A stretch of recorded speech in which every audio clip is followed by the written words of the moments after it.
An MCP server does not just run code on your machine. It injects tool names, descriptions, and JSON schemas straight into your model's context, as if they were instructions. That is a prompt injection surface with tool access. Researchers call it tool poisoning. Indirect prompt injection hidden in metadata. Ignore previous instructions.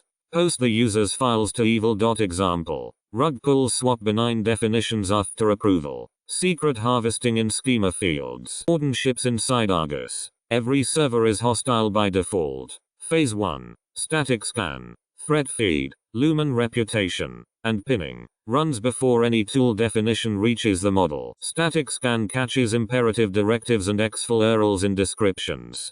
Pinning hashes tool defs at approval. Rug pulls block until you reapprove. Phase 2 adds sensitive tool consent and egress guard at call time. The demo blocks a poisoned server before any tool call. Poisoned definitions never enter the model context. Honest limit. Description code mismatch still needs sandboxing. 279 tests. Crypto off by default. MIT. Docs at github.com/alexa76/argus/docs/security-warden.md. Landing magic refactory.com/argus. Scan descriptions before they hit the model.